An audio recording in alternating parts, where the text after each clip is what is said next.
Chess number 109 final call.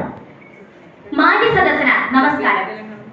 നമ്മൾ ഭാരതത്തിലെ ജനങ്ങൾ ഇന്ത്യയെ ഒരു പരമാധികാര സ്ഥിതി സമത്വ മതനിരപേക്ഷ ജനാധിപത്യ റിപ്പബ്ലിക്കായി സംവിധാനം ചെയ്യുന്നതിനും എല്ലാ പൗരന്മാർക്കും സാമൂഹികവും സാമ്പത്തികവും രാഷ്ട്രീയവുമായ നീതി, ചിന്ത, ആശയാവിഷ്കാരം, വിശ്വാസം, ഭക്തി, ആരാധന എന്നിവയ്ക്കുള്ള സ്വാതന്ത്ര്യവും സ്ഥാനമാനങ്ങൾ, അവസരങ്ങൾ എന്നിവയിലുള്ള സമത്വം ഉറപ്പാക്കുന്നതിനും വ്യക്തിയുടെ അന്തസ്സും രാഷ്ട്രത്തിന്റെ ഐക്യവും അഖണ്ഡതയും ഉറപ്പു നൽകുന്ന മതസ്വാതന്ത്ര്യം ഏവരിലും ഉറപ്പാക്കുന്നതിനും ദൃഢനിശ്ചയം ചെയ്യുന്നു. ഇന്ത്യൻ ഭരണഘടനയുടെ ആമുഖം ഇങ്ങനെയാണ് ആരംഭിക്കുന്നത്: ഇന്ത്യൻ ജനാധിപത്യത്തെക്കുറിച്ചും രാഷ്ട്ര സംവിധാനത്തെക്കുറിച്ചുമുള്ള പ്രൗഢമായ പ്രസ്താവനയാണ് ഇത് നൽകുന്നത്. ഇന്ത്യൻ ഭരണഘടനയുടെ ആമുഖം അതിന്റെ ശില്പികളുടെ മനസ്സിന്റെ താക്കോലാണെന്ന് പറയപ്പെടുന്നു.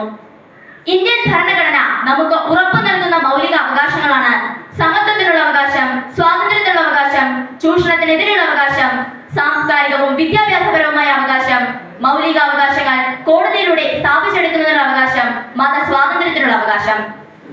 ഇന്ത്യൻ ഭരണഘടന നമുക്ക് വിഭാവനം ചെയ്യുന്ന മൂല്യങ്ങളായ ഫെഡറലിസം, സോഷ്യലിസം, മതസ്വാതന്ത്ര്യം, ജനാധിപത്യം എന്നിവ ഇന്ന് വലിയ വെല്ലുവിളികളാണ് നേരിടുന്നത്. ഇന്ത്യ ഒരു മതേതര രാഷ്ട്രമാണ്. 1976 ഇന്ത്യൻ ഭരണഘടനയുടെ 42ാം ഭേദഗതിയിലൂടെയാണ് ഇത് സാധ്യമായത്. സ്വന്തം മനസാക്ഷിക്കനുസരിച്ച് ഒരു വിശ്വാസം സ്വീകരിക്കുവാനും തള്ളിക്കളയുവാനും ഉറക്കെ പ്രഖ്യാപിക്കുവാനും പ്രബോധനം ചെയ്യുവാനുമുള്ള അവകാശവും സ്വാതന്ത്ര്യവും ഇത് നൽകുന്നു.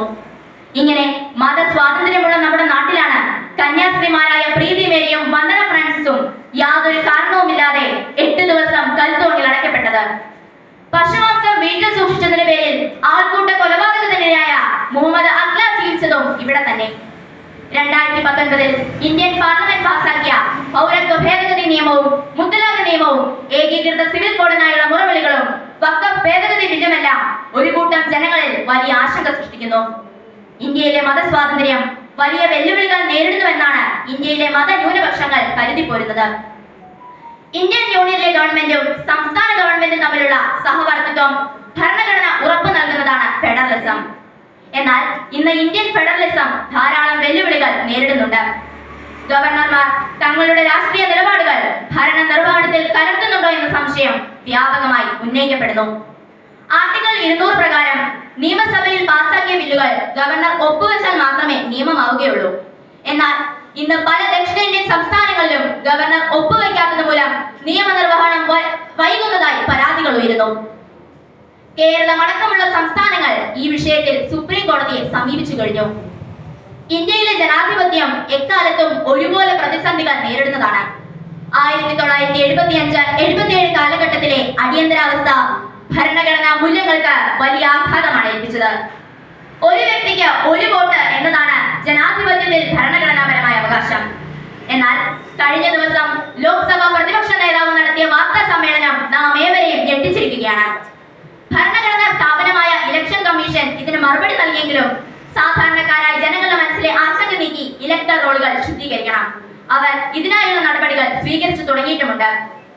1976 ഇന്ത്യൻ ഭരണഘടനയുടെ 42ാം ഭേദഗതിയിലൂടെ ഭരണഘടനയിൽ ഉൾച്ചേർത്ത സോഷ്യലിസവും ഇന്ന് അപകടാവസ്ഥയിലാണ്. സാമൂഹികവും സാമ്പത്തികവുമായ ചൂഷണം ഇല്ലാതെയാക്കുക, നിയമത്തിന് മുന്നിൽ തുല്യത, ഇതൊക്കെയാണ് സോഷ്യലിസം വിഭാവനം ചെയ്യുന്നത്. ശതകോടീശ്വരന്മാരുടെ എണ്ണം ഇന്ത്യയിൽ നാൾക്കുനാൾ വർദ്ധിച്ചു വരുമ്പോൾ ദരിദ്ര നാരായണന്മാരുടെ എണ്ണം കൂടുന്നത് ആരും ശ്രദ്ധിക്കുന്നില്ല. ഭരണകൂടങ്ങൾ സമ്പന്നരെ സുഹൃത്തുക്കളാക്കുമ്പോൾ ഇന്ത്യയിലെ വ്യവസായ പ്രവർത്തനങ്ങൾ കേവലം 1-2 വ്യക്തികളിലേക്ക് മാത്രം ചുരുങ്ങിപ്പോകുന്നു.